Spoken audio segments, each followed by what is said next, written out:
Hey, what's up guys? My name is Moda and welcome back to the Mining Stacker YouTube channel.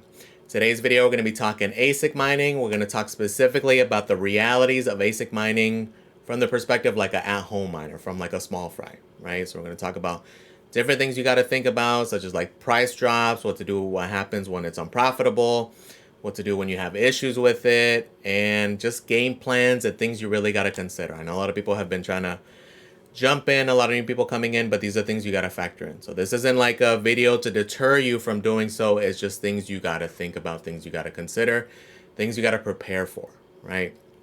So if that sounds good, guys, stay tuned, all right? So let's get to this thing.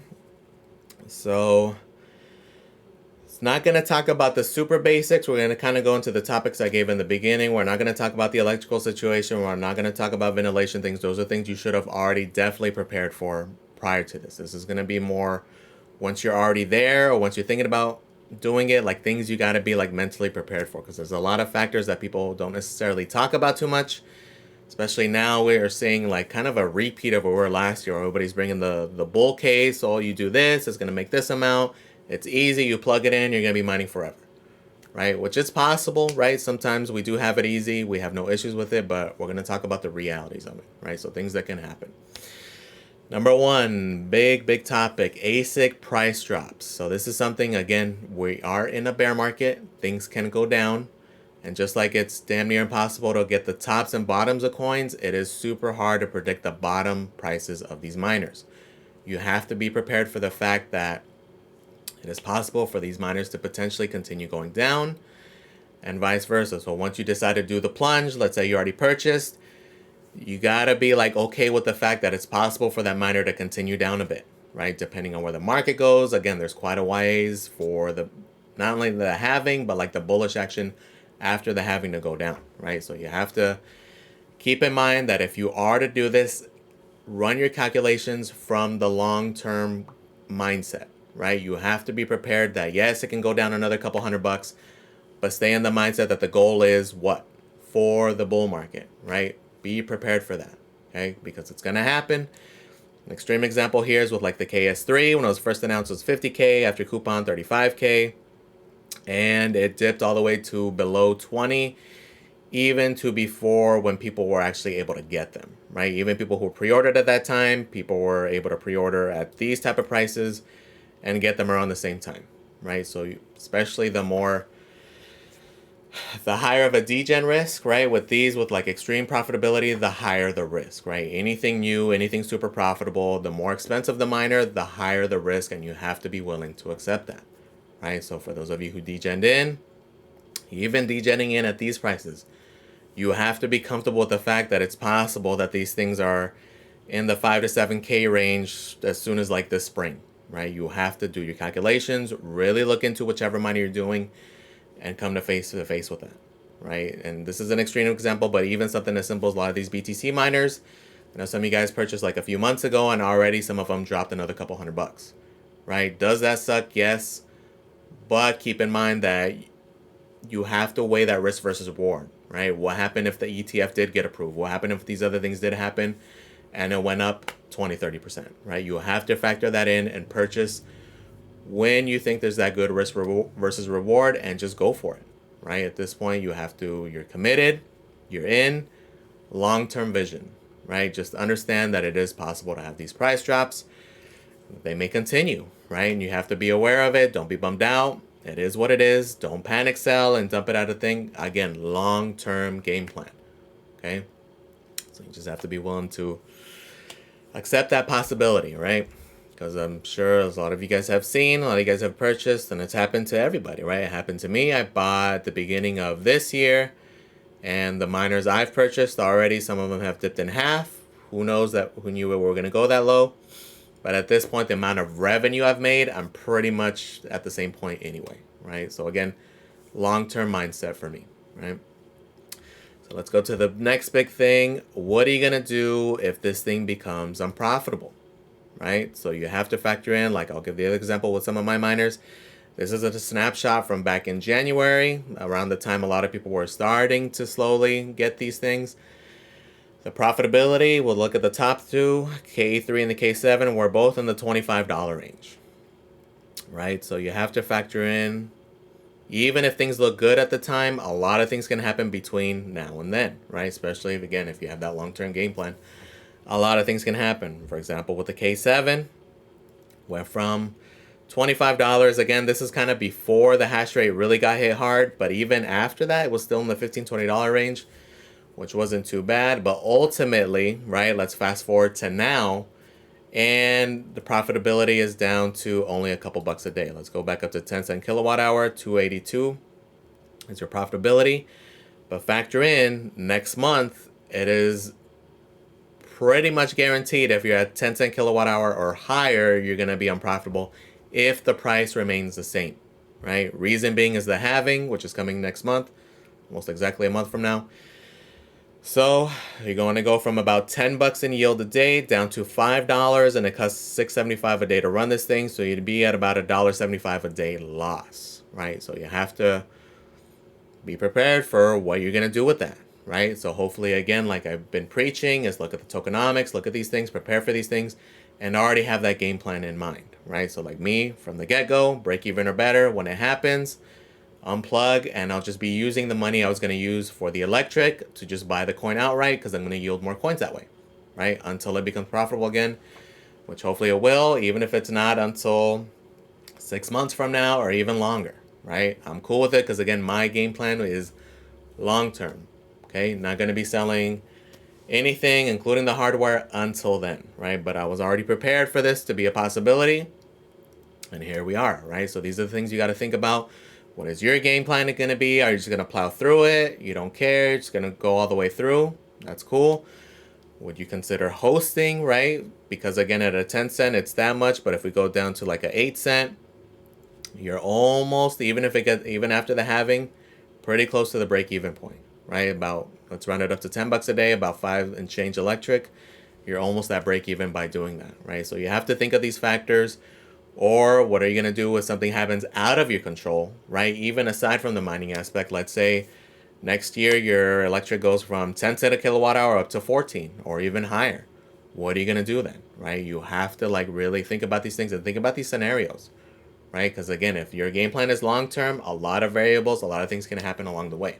So you got to factor these things in, right? So that way you're ready for when they happen. And it's not like, oh, it happens and you're the guy who panic sells and sells your K7 for $1,500 or whatever, right? You, again, have that long-term play and think of what you're going to do when it happens, right? So next topic, and what are you going to do if you have issues with it, right? Let's say your miner goes down. You have to factor those kinds of things in also, right? Especially recently, bitmain's quality has not been the best. A lot of you guys with XPs have learned, or even myself. I had a board go out on my K7, so I'm dealing with that. You have to think of what you're going to do, right? Especially with these like smaller manufacturers. With Bitmain, it's a little bit different because there's a lot of repair stations.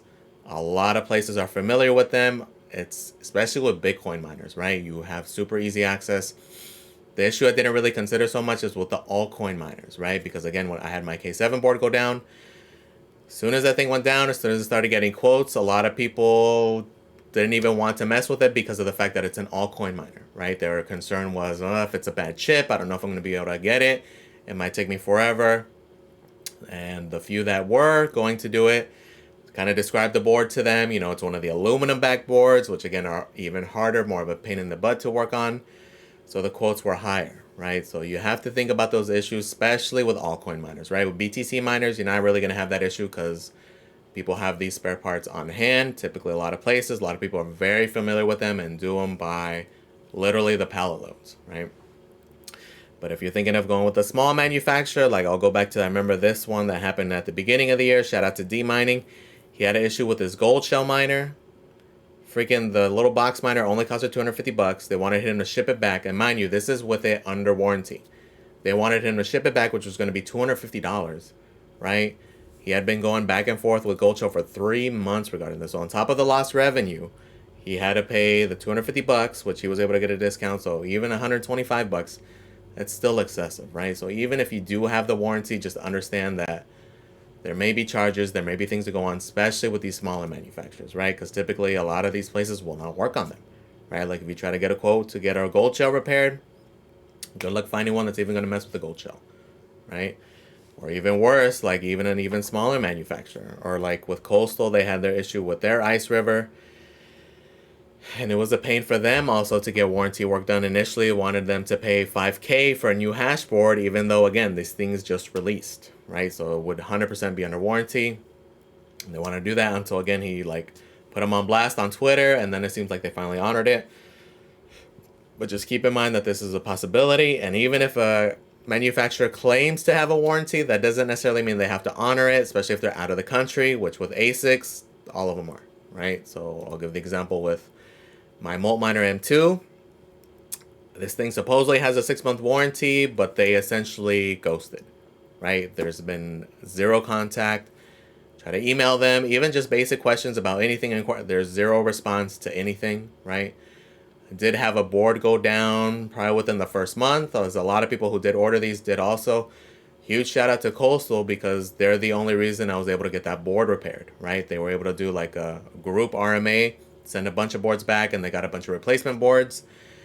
So we got lucky that they were able to do that, because again, if it would have just been me, which again, if you purchase from a direct person or through one of these other stores, good luck, because it's going to be up to you to deal with that manufacturer, right? So huge shout out to Coastal for doing that, for everybody who did purchase from them, because they were the only ones that were able to get replacement boards, right? So even now, they did get that initial batch, but they've been, I know some of you guys have had some fails since then and have had zero luck contacting them, right? So again, even though it claims to have a 6-month warranty, again, any of these small manufacturers can just ghost you. So you have to really understand that risk with these other manufacturers, right? It can happen at any time. Not like here in the US where we can go after them, we can sue them, we can do something. If it's abroad, they're out, right? So understand that risk, because it's going to happen, right? Especially when some of these start to go ASIC, right? As soon as a Lithium or Radiant, sometime in the next year, it's most likely going to be these smaller manufacturers. So just make sure you're understanding that risk, right? So let's go to the next topic, and this is one that can happen. I mean, it's kind of happened right now. It's kind of a different, we'll give the example with Kadena mining, right? And this is the example of a bigger, better miner coming out, right? Just making your current miner obsolete. And this can happen, right? We saw it, a lot of us experienced it. I did personally, and you guys who purchased gold shells have also experienced it. So this is a snapshot from like BT Miners back. This is in May 22. So this is prior to the KA3 announcement. This is when KD6s were about 33K. So this is not even at the peak. This is not the bull market peak. This is well after, because these things were going like 50, 60K. This is well after. Prices were already on a downtrend, but this is a few months ahead of time before the KA3 was announced. Right, so you guys who got in, thinking it was a good deal, it's like half of what it was back at the peak, got wrecked, right? So let's fast forward now a year and a half later. And this is a used one on eBay that they're struggling to sell at $800, right? So this is the reality that even, I know I've heard a lot of people say, oh yeah, it's inefficient now, but I'm going to sell it in the bull market. It's going to be worth X amount. If a bigger, better miner to the extent of this happens again, it ain't going to be worth crap even in the bull market, right? For example, with these, you're not going to get anywhere near ROI. At this point, you essentially got wrecked, right? You have to understand that risk, especially with these smaller manufacturers. It's not as likely to happen with these bigger ones, right? With like bitmain, for example, only because they tend to use more newer chips, right? This pertains more to like with the smaller manufacturers, specifically with Gold Shell. They got super wrecked this year because of that. They were using much older chips, but again, it was only them, right? So they were able to use pretty much any ASIC chip, no matter how old it was, and it was going to be way more efficient than any of the other ones, right? But when bitmain came in and used a more recent chip, it blew all of these things out of the water. Right, and it wasn't necessarily, this is another thing to factor in, it wasn't also necessarily the efficiency and the power of the miner, it was the price point. This is something that people don't really talk about too much, is what really wrecked Gold Shell was the greed, right? Because they were charging this much for the miners. Bitmain came out with a way more efficient machine at a fraction of the price. And that's what really destroyed Gold Shell. It wasn't necessarily just the huge difference in efficiency, and yet it was the price point that really killed it, right? Because the KA3 was announced, crazy efficiency, and then at $5,000, right? That's what totally wrecked the market. That's something people kind of like forget. I don't, because I was in the middle of it, right? I was mining Kadena at the time. I did have one of these gold shells. So I completely went through the whole thing personally, not just from like an outsider's point of view, right? And that was a big part of the reason we started the channel, just so it doesn't happen to people again, right? But just keep in mind that if you purchase these smaller manufacturers, because again, we're going to see this all over when Radiant and Lithium, all these go, that this is a possibility. And you have to be willing to accept that risk, especially with these extreme prices, right? And a lot of you guys are interested in the KS3. Should I get it? Should I get it? It's totally up to you, but you have to, again, you have to be willing to accept that, yes, it's a great deal at 18K from where it was a month ago, but understand that in a couple of months, it can go down to 5 to 7K, right? You have to just be willing to accept that. Is it guaranteed that's going to happen? No, right? What can happen is maybe not that many people buy them because they're concerned of what's going to happen, and maybe you're profitable for a good while. That's the risk you have to be willing to take, but just understand that it's a possibility, right? And it happens, bro. It happens all the time. This is a more recent snapshot. This is from even August, so this is the month before the KA3 came out, right? They had just released the maxes. So IB-Link came out with their max. It was at 42,000, and then Gold Shell they haven't even released it at this point because it wasn't even on the site yet. So this was like weeks before the KD Max came out, similar price point. I think they were slightly cheaper just to undercut them. I think they were like 38 or something. But again, this is a month before the KA3 announcement. Okay, so there were people who purchased this thing at 40K, and then the announcement came out that the thing was only going to be $5,000, right? It's just, you have to be willing to accept that, right? Now, again, the way to prevent that is by going with the latest and greatest, okay, which bitmain tends to offer, and a lot of these other manufacturers are now starting to do that because you reduce that risk from happening, right? Is it guaranteed to happen? No, but is it possible? Sure. And that's one of the reasons, like for me personally, like a L7 isn't very appealing because it's already been out almost 2 years. It's definitely due for a new variation. Now, will the new unit be like this much of a difference? I don't think so, right? At this point, it's probably going to be a 20-30% gain in efficiency, something of that sort. But regardless, for me to mitigate that, what's appealing to me is more latest and greatest, right? Just to kind of avoid this as much as possible, right? But just understand that it can happen. It can definitely happen. So another thing to factor in, this is more specific to altcoin miners, is just the fact that then hash rate can wreck you, right? We realistically have no idea of how many units get made. We can make all these predictions in the world, but we have no idea where the hash rate can go, right? And to what extreme. We can make certain predictions. We can do certain things. Like with some of the other altcoin miners, it was a little bit easier to kind of make predictions, and we were pretty close, right? Because at this point, like the example with CKB, their hash rate was in the 60 petahash range, and we were expecting it to potentially triple, and it pretty much did, and it's been hovering in that range, right? So yes, it was drastic. Yes, it was huge. But we were able to kind of guess just based off of profitability ranges, right? That was kind of the main reason we predicted what we did, and it's because of that. Now, with Caspa, it's super different because who knows? And the biggest variable is just we don't know how many they're going to manufacture.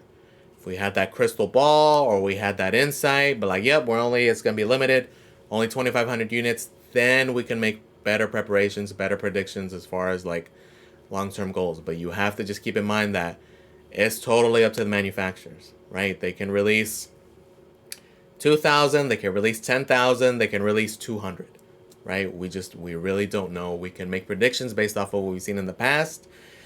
But for me with Caspa, it's extremely hard just because, again, even with this extreme gain in hash rate, the KS3 is still making like 100 something bucks a day, right? So there's still a ton of room for them to continue to manufacture the KS3s and still be pretty reasonably profitable, right? And that's why it's such a big variable, right? So can that happen? Can they make a crazy amount? Sure. Can they only make another 2,000 and then that's it? That's also possible, right? Those are so just things you got to consider. You got to factor in, you got to look at, right?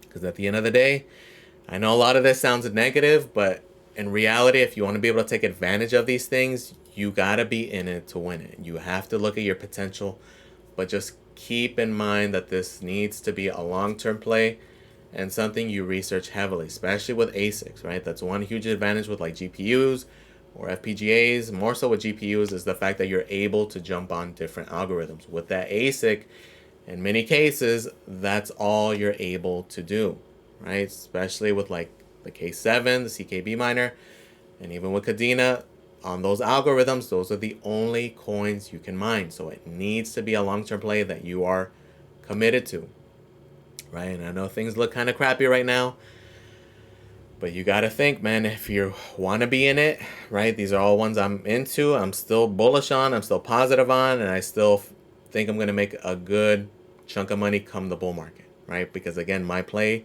from the get-go was long-term, not the short-term stuff. I'm long-term. I'm a good amount away from selling anything, whether it's the hardware or the coins that are being accrued right now, right? Let me give you the example just as one of just why I'm doing what I'm doing and why I'm bullish on it. I'll give the example with the KA3, right? So currently, 10 cent kilowatt hour, barely profitable, right? Making 28 cents, and it's on the verge of getting unprofitable, especially with the way their price action is going. Like right now, Cadena's at freaking 41 cents. So it's crazy low, right? But you got to factor on where it's been. Okay, $25 at one point. Even, again, that's not where my prediction's at because you have to factor in inflation. Like there's a lot of things you got to factor in, right? It's not as simple as that. But let's say it only reaches a point of $5 in the bull market. That's a huge freaking gain. And during this time where it's not worth it, it's boring, you're accruing about 600 KDA a month on a KA3. Okay? 600 a month. If it reaches the point where it hits $5 in the bull market, if you're saving all of yours, that's where the money's going to be made. Right? That's when you're going to be bringing in the equivalent of 3K a month. If it reaches about $5, difficulty stays where it's at. Right? So this is the time, and this is why I know a lot of people were like getting flack, like, why do you want it to go down? To me, this is the perfect point because at this point, it is not very appealing to purchase, right? Who wants to drop 3K on a miner that's making 28 cents profit a day? Not many, right? So the appeal there, the reason that it makes it somewhat appealing is the fact that you don't have to necessarily worry about the hash rate going up exponentially, right? Now, let's say 6 months from now, Kadena freaking goes up to $2, right? Something happens, they get some partnerships, something goes on. What's going to happen at that point? Yes, it's going to be more profitable. Like, okay, you know what? Now it's more appealing because now it's making 15, 20 bucks a day. The time kind of already passed, right? Realistically, the time was now mining these past 6 months where it's barely profitable, but accruing 600 KDA a freaking month. This was the time. This is the time right now because then what's going to happen even come the bull market? Number one, the machines are going to go through the roof. Number two, the difficulty is going to go through the roof. Your yield is going to go down significantly, right? You can even snapshot it a year and a half from now. If Kadena, even if it just makes it to $2, right? What's going to happen? They're going to manufacture more of these. There's going to be a KA3 Plus, KA3 Pro, whatever, right? But at the end of the day, everything's going to go up, right? The most advantageous time to be mining is now when it's like this because your yields are going to be so much higher than they will be come the bull market. Okay, so this is why that long-term mindset really matters. Okay, and this is why for me, break even or better, if it gets to the point where it's at a significant loss, again, like 5, 10 cents, 20 cents a day, not that big of a deal, but if it gets down to $3 a day loss, they will 100% be unplugged and I'll just be buying at that point, right? Just to continue that accrual process. Okay, but you have to, again, think about that. Think about the long-term game plan and why for me, the ones I'm picking, this is the reason why I want to be able to mine on it for a long period of time. And then hopefully that miner is still worth something come the bull market, right? So that's kind of why And a lot of people are like, oh, why aren't you interested in the KS3 or the Casper miners? It's because long-term wide, like I'm not going to get as much yield, right? There's so many factors against you, not only the hash rate, emissions reduction. These are more appealing because I'll be able to mine for a longer period of time. Not with all of them, right? Like with the K7, that guy's likely going to be unprofitable. But with like the K3, certain others I'm looking at, that's the reason why, right? The goal is to get as much yield for a long period of time as possible, right? And it's only going to be kind of possible with a lot of these, right? So those are things you got to think about. I know it kind of sounded negative, but at the end of the day, if you're interested, you got to be willing to take that risk, right? A lot of it's not going to make sense. Like I've mentioned it before, mining, especially right now in the bear market, is a super degen play. It is a lot of risk, especially altcoin mining, right? A lot of more variables, a lot of factors. But if you think these things through, if you learn from what's happened in the past, you can make better predictions as to what can potentially happen and be prepared for them, right? So like again, for me, the big caveat with mine is getting the latest, greatest, just to reduce the risk of getting wrecked, like how we saw with those gold shells, right? So these are things you got to factor in, things you got to think about. But at the end of the day, it's totally up to you what you think is going to happen, because like I've mentioned before, some of you guys are always asking, oh, what do you think the best altcoin miner is to get, etc., etc. It's the one that you think is going to do the best. At the end of the day, realistically, that's the honest answer. Whichever coin you think is going to pump the hardest, guess what? That miner is going to be worth the most. Those coins you accrued are going to be worth the most. That's going to be the one. We don't have that crystal ball, though, right? So that's why I'm also a big advocate for learning about that coin. I know some people are like, I don't care about the coin. I don't care about anything. I'm looking at profitability. I'm looking at history. Yeah, yes, look at those things. But the real winners are going to be the coins that pump the hardest, and you're only going to find that out by really diving into that community and seeing what's there, seeing what's possible. That's where you're really going to make the best prediction, right? So that's a lot of stuff to take in, but these are all things you definitely got to consider if you're new to ASIC mining, just jumped in, or thinking about jumping in. Because realistically, right now, a lot of these prices are pretty good, and the halving is getting closer and closer, right? So again, who knows? Things can dip a little bit, but if the risk versus reward makes sense, the price makes sense. It's at a point where, like, even with like these KA3s, they're 2,500 to 3K right now. Again, even if they go down in half, down to $1,500, you got to think about these things, right? Is it going to be worth it for the potential of making this much a day equivalent if you hodl the coins, right? So a lot of it has to do with your game plan and all that stuff as well. But think about these things, guys. Make sure you make that plan. Make sure you think about all these things, right? Because it's a lot to think about, and these things are expensive. I know some people buying like 10 of these things at a time. More power to you, right? I'm not balling out of control like that. So even me just purchasing one at like 2K, 2,500, it's a big deal, right? I got to make the most of it. I got to be very selective with it, right? All right, guys, let me know in the comments what you guys are doing. Have you guys experienced any of these issues? Are you going through it? Tell me what you've learned. Tell me what you're seeing. Let me know. Let me know what you guys are doing. Let me know in the comments, guys. Please comment, like, and subscribe. Thank you for watching, guys, and I am out.